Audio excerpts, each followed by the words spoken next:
overall ang assessment ko sa proposed legislation ni Pastor na ito, no, is brilliant, and at the same time talagang pinag-isipan ano ni Pastor ito. Kaya ako naniniwala na talagang si Pastor Kibuloy handa ito no, sa kanyang magiging trabaho as a legislator, no, as a senator of the republic.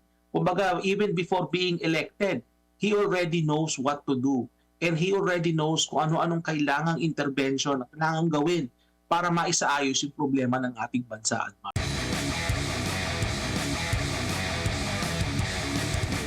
Ang mga OFWs po ay through remittances, sila ang nagdadala ng upwards of 10% of the Philippine economy. No? Napakalaki ng ambag ng OFW sector sa ating ekonomiya. At ang napapansin ko dito is bagamat malaki ang ambag ng mga OFW sa ating ekonomiya, hindi sila nare-recognize no, na masyado. At one way of recognizing no, yung contributions ng OFW sa ating bansa, hindi lang sa ating ekonomiya, sa buong bansa, is itong ganitong mga klaseng programa no, na pag-isipan nga ni Pastor Kibuloy, na sa palagay ko napakagandang programa nito. No? Bakit ko nasabi na maganda itong programa na ito, Admar? Kasi alam mo, yung mga OFWs, hindi naman lahat sa kanila malaki ang kinikita rin, Admar. Napakarami sa mga OFWs, maliliit ang sahod. Ano? Bagamat syempre, pag pinalit mo sa dollar, pag pinalit mo sa peso, parang ang laki na rin ang sinasahod nila. No? Pero by foreign standards, marami sa ating mga kababayang OFW, maliit ang sahod. At yan ay pinadadala pa nila yan sa kanilang mga kaanak sa Pilipinas, ano, maliit na lang yung natitira sa kanila. And then after many years of working, pag uwi niyan sa Pilipinas, kung magaling, Admar, yung naghumahawak ng pera sa Pilipinas, malamang na-i-invest na nila yan, ano, nakapagpatayo sila ng maliit na negosyo, nakapagpaaral ng mga anak, ano, na-i-invest nila yung pera. Pero hindi naman lahat ganun na ang kapalaran. Kaya maganda itong programa ni Pastor is makakapag-provide ito ng safety net, no? Social safety net para sa ating mga kababayang OFWs once na natapos na yung kanilang mga kontrata at finally umuwi na sila sa Pilipinas para magretiro. No? Napakaganda nito, Admar, kasi this is one of many ways ano, to recognize yung contributions ng ating mga OFW sa ating bansa. At makakapagbigay din ito ng kasiguraduhan no, sa kanila na sa kanilang pagre-retiro during the remaining years of their life, at least meron silang makukuhang benepisyo no, mula sa ganitong klaseng programa. At tama yung sinabi kanina sa ulat din, Admar, no, na magkakaroon ng mga renegotiation yan ng mga agreements with major OFW destination countries. Ano? Pag-uusapan yan kung paano yung magiging mekanismo para makapag-remit no, nung contributions dun sa premium para dyan sa magiging OFW pension system. No? Nakikita ko dito isa napakagandang programa nito, at talaga makikita natin ano, na si Pastor Kibuloy ay nasa puso niya no, yung kapakanan hindi lang ng mga Pilipino na nandyan sa Pilipinas, kundi rin yung napakarami nating mga kababayan no, na nagbabanat ng buto at nagsasakripisyo no, sa ibang bansa. Tsaka yung yung continuity na kahit tapos na sila sa pagiging OFW, andun pa rin kasi pwede nilang gamitin yun, yung iiwan nila bilang pang negosyo. So kumbaga, 'di ba, nanghihikayat tayo na yung ating mga kababayan makapasok sa maliliit na negosyo. Alam naman natin 90% mahigit ng mga negosyo sa Pilipinas ay talagang mga MSME. So at least tuloy-tuloy, no? Hindi lang nagtatapos kung matatapos na yung kontrata niya, magre-retiro na siya. Meron pa siyang naipundar na malaking tulong din, maka-generate ng trabaho at makadagdag din sa nakokolektang mga tax nila kasi may kasiguraduhan. So kumbaga, kahit na ganito na may benepisyo dito sa mga OFW na ito, hindi lugi ang pamahalaan dito, Doc. Oo. Alam mo, Admar, maganda rin yung nabanggit ni Pastor Chan, no? Which is yung kumbaga yung one-to-one na imamatch ng gobyerno through subsidy, yung contribution. So halimbawa, kung nag-contribute ka ng let's say $100, tatapatan din yun ng gobyerno ng $100. Kumbaga, pag merong ganong subsidiya, ang maganda niyan kasi is mas na-amplify yung magiging benefits ng ating mga kababayan. Nakakadagdag ito sa kanilang kasiguraduhan pagka sila yung magre-retiro na Admar. No? At itong ganitong klaseng programa is makakatulong talaga ito in terms of providing kaginhawaan, no? Para sa ating mga kababayan OFW, Admar. No? Isipin mo, kung ikaw ay isang OFW, trabaho ka ng trabaho sa ibang bansa, marami sa ating mga kababayan is nag-o-overtime yan. Minsan, ang trabaho niyan, hindi lang isa, baka dalawa, then sumasideline pa yan. Minsan, tatlo yung kanilang trabaho. Ang trabaho nila, Admar, mula Lunes hanggang Linggo. Meron mga iba dyan, minsan hindi pa nga nakakatulog kasi susunod na araw, susunod na shift na kagad nila, magtatrabaho na muli sila. No? At talaga nagbabanat sila ng buto para may maipadala, no, sa kanilang mga kamahal sa buhay na nandyan sa Pilipinas. No? And one of the many ways to recognize nga kung kanilang efforts is itong ganitong klaseng programa. Alam mo, Admar, kesa mapunta lang sa graft and corruption, ano, yung pondo ng gobyerno, mas maraming magandang paggamitan itong pera to kaysa manakaw lang. And one of the good ways, ano, na papakinabangan ang pera ng taong bayan is makatulong sa ating mga OFWs sa pamamagitan ng itong subsidiya na pinopropose ni Pastor. Kaya overall, ang assessment ko sa proposed legislation ni Pastor na ito, no, is brilliant, and at the same time talagang pinag-isipan, ano, ni Pastor ito. Kaya ako naniniwala na talagang si Pastor Kibuloy handa ito, no, sa kanyang magiging trabaho as a legislator, no, as a senator of the Republic. Kumbaga, even before being elected, he already knows what to do. And he already knows kung ano-anong kailangang intervention na kailangang gawin para maisaayos yung problema ng ating bansa, Admar. And itong ano rin, itong panukala na ito, meron din itong ano yung super highway na ikokonekta lahat ng mga lugar dito sa Pilipinas. Kasi nakaya ito ng mga kapitbahay natin ng mga bansa, no? Ang disadvantage lang talaga sa atin, archipelago tayo. Pero may mga bansa, no, kagaya diyan sa Hong Kong, sa China na isla-isla 'yan. Pero nagawa nila ng pamamaraan na maikonekta ito. And sa iba pang mga bansa, no, na mabibigyan talaga ng oportunidad, lalo na yung mga rural area na marating. Ito yung problema sa atin Yung actually na-discuss natin 'yan, yung sa mga airports natin, walang masyadong connection. At nakikita ko, sabi ko, ito na hindi lang pang senador itong mga naiisip ni Pastor, pang presidente na talaga. Pero sabi nga ni Pastor, dapat ibuntis muna sa ating pag-iisip ganun. Pero kayang-kaya sa realidad na yung mga panukala na yon, basta magkaroon lang talaga ng matinong pamumuno, kayang-kaya yon na ma-implement natin, which is na kaya nga sa ibang bansa. Di ba, Doc? Totoo yan, Admar. Sa Indonesia, ginagawa na yan. Tinutuktog na yung mga isla. No? Originally, sa Pilipinas, base sa memory ko dyan, is yung si Pangulong Gloria Macapagal-Arroyo nung araw, meron siya tinatawag na Strong Republic Nautical Highway. No, kung saan itong nautical highway na ito is mapagduduktong-duktong ang mga iba't ibang probinsya, iba't ibang mga pulo sa pamamagitan ng mga nautical highway. Pero ito nakikita ko sa proposal ni Pastor, hindi lang ito basta-basta nautical highway kasi magkakaroon talaga ng actual na infrastructure na pwede ka talagang physically tumawid. Hindi mo na kailangan ng ferry, di ba, Admar? So kumbaga talagang may mga tulay na magduduktong. At ang nakikita ko dito sa ganitong klaseng panukala ni Pastor, is maglilikha ito ng drive for innovation sa ating bansa. No? Bakit ko nasabi magkakaroon ng drive for innovation? Kasi alam niyo mga kababayan, para magkaroon ng isang engineering project na para maiduktong, let's say, ang isang isla, napakaraming obstacle niyan Malalim yung body of water sa pagitan nitong dalawang isla, may mga current, malambot yung lupa, maraming technical na mga obstacle. Pero lahat itong mga obstacles na yan, ma-overcome nyo yan kung meron tayong tinatawag na innovation.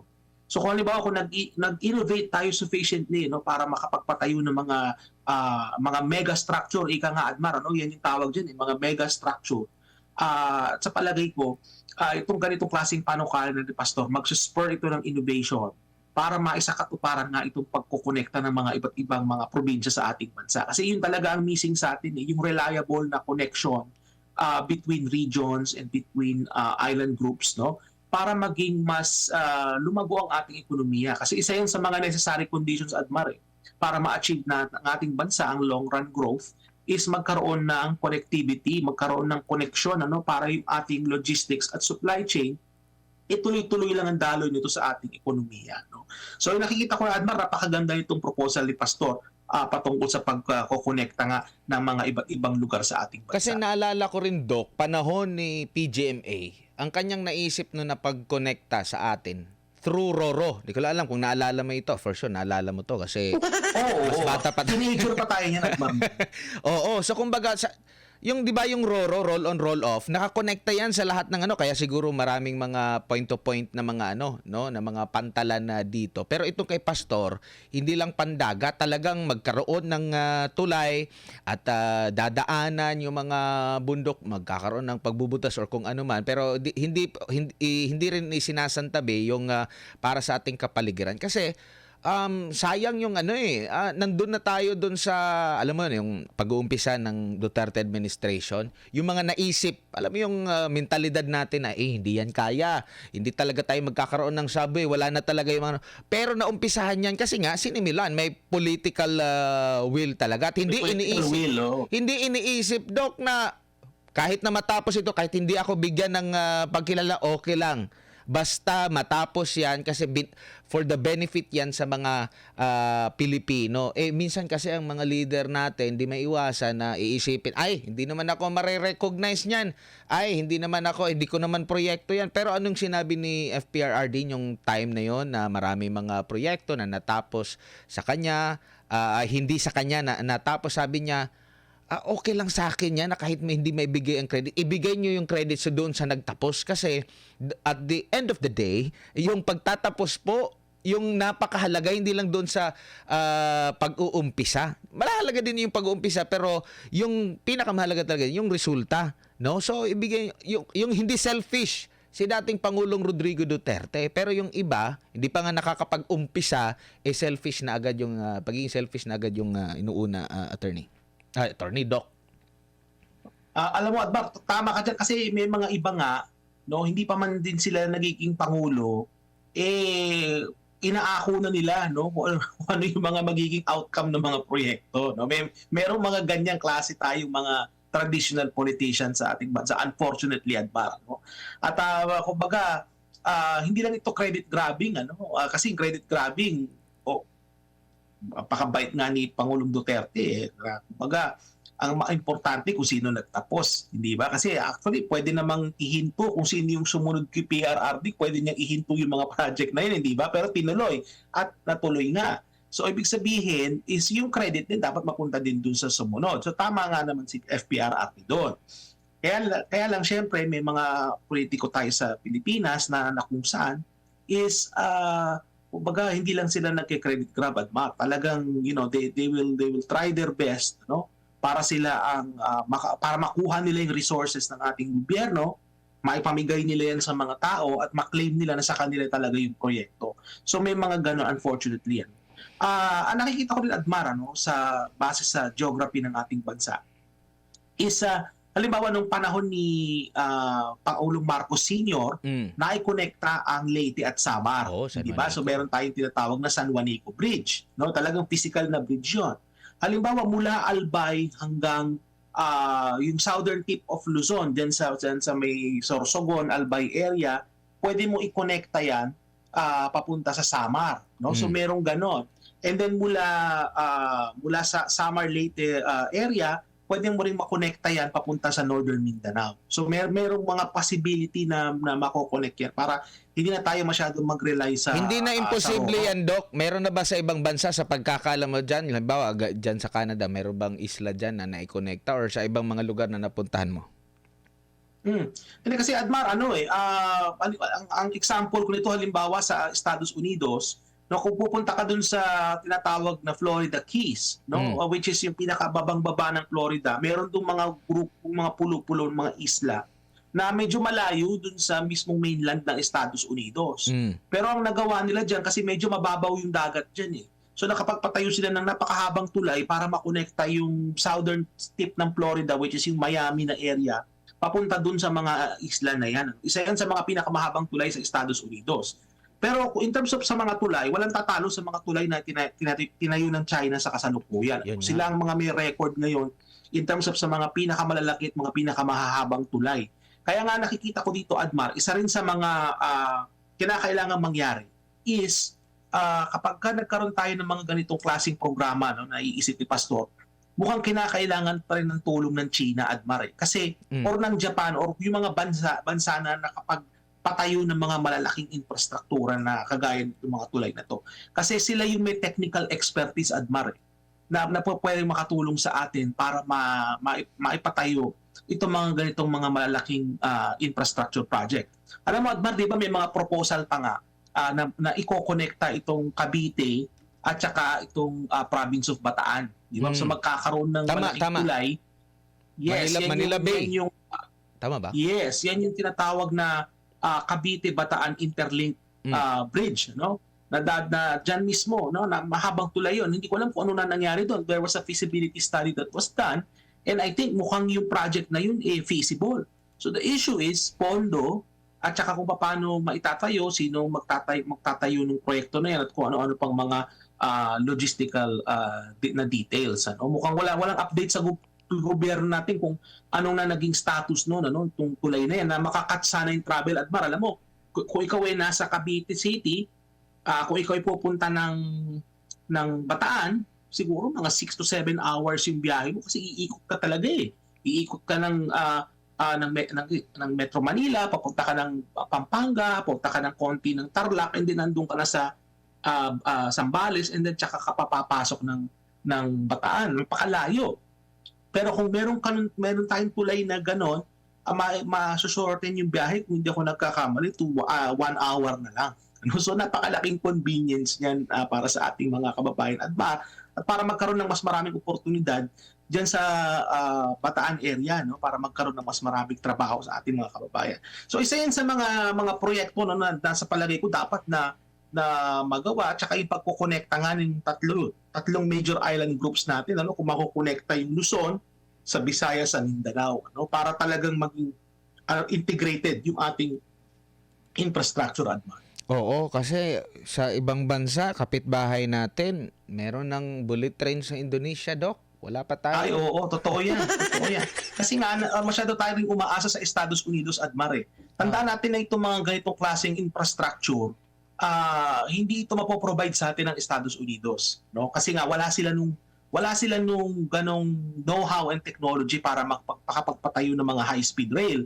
Sa ngayon, ang country na sa palagay ko ay competent, no, na makatulong sa atin is talagang China. Pwedeng Japan tsaka South Korea, pwede silang tumulong. Pero I think it would be cheaper kung sa China natin kukuhain. Kasi meron na silang tinatawag na economies of scale. Pag sinabing economies of scale, hindi lang sa alam nila yung teknolohiya, dahil sila yung naging expert na sa paggagawa ng mga ganitong klaseng infrastruktura, mas magagawa nila to at a much lower cost. In contrast, kung halimbawa aasa tayo sa Estados Unidos para sa ganitong klaseng infrastruktura, alam niyo mga kababayan, I would just invite you to search, no, yung mga trends sa Estados Unidos, kung anong klaseng trend meron sila doon. At maikumpara niyo kung anong klaseng trend meron sa China, no? Yun na lang, doon na lang tayo. Makikita ninyo na yung mga trend na nandun sa Estados Unidos kakarag-karag kumpara sa mga trend na ipatayo ng China. Kaya sa palagi ko sa kaso ng infrastructure as it relates to rail and connectivity, I think medyo misguided yung ating foreign policy, Admar, no? And I think mas malaki ang pakinabang na makukuha natin kung lalapit tayo sa China with respect to these kinds of projects, Admar. Tsaka yung itong patungkol sa mga transportation, lalo na sa kapitbahay natin sa China, napaka-advanced na. Ito na yung dito na papunta yung mga sasakyan natin sa mga EV, kung tawagin, yung electric vehicle. Grabe yung kanilang advancement. tayo na problema pa dahil may bukas may pagtaas na naman yata sa diesel tsaka gasolina. Pero ito halimbawa lang ay yung Tesla nga lang, 'di ba? Umuunlad na yung mga electric vehicle nila. Meron nga ako nakita sa post ni Sir Art na yung Baguio to Manila, parang halos 2,000 lang yung ano yata, no? Ang full charge ng battery kaya niya. No, so tapos maganda pa sa Totoo ating yan. kalikasan. Sabi ko, grabe nang ang advance nito sa China. Wala nang nagda-drive doon, nagmamaneho na mga sasakyan natin. Tayo dito, wala. Napipigilan yung ating paglago. Yeah, diyan sa Pilipinas, Admar, pinag-uusapan pa rin yung jeepney modernization. Sa ibang bansa, naka-move on na, electric na yung mga sasakyan. May mga driverless car pa nga, Admar eh. Diyan sa Pilipinas, ang pinag-uusapan is yung modern jeepney. Kumbaga yun pa rin ang pinag-uusapan dyan. So, ang nakikita ko din, Admar, is kailangan maging handa talaga Pilipinas sa magiging pagbabago in terms of sa mga teknolohiya, pagbabago patungkol sa transportasyon. Kasi alam mo, Admar, kung magkakaroon ng electric car sa Pilipinas pero wala namang infrastruktura kagaya ng mga charging stations, no, baliwala rin. Diba? So kinakailangan magkaroon muna rin ng infrastruktura para masuportahan yung pag-transition ng Pilipinas from a gas-powered transportation into electric or hybrid electric, Admar, no? At nakita ko nga sa balita, meron na yata dyan sa Pilipinas ngayon nakauna-unahang Tesla, no, na nagbebenta. So pwede nang bumili ng Tesla diyan sa Pilipinas. Meron na. Magandang opportunity yan, pero sa palagay ko meron din kasing mga electric cars sa China na mas mura kaysa sa Tesla at yun ang ginagamit ng mga mamamayan doon sa ngayon. Dapat din maipapasok din sa market natin yung mga cheaper alternatives to Tesla, no? Kasi yung Tesla medyo mahal yan, Admar. At kung ikukumpara mo yan dun sa mga low-cost na EVs na nasa China, makikita ninyo na malaki yung magiging savings ng ating mga kawayan. At pareho rin it runs on battery and kaya lang, of course, kinakailangan magkaroon po talaga tayo ng infrastruktura, no, para masuportahan yung transition na yan.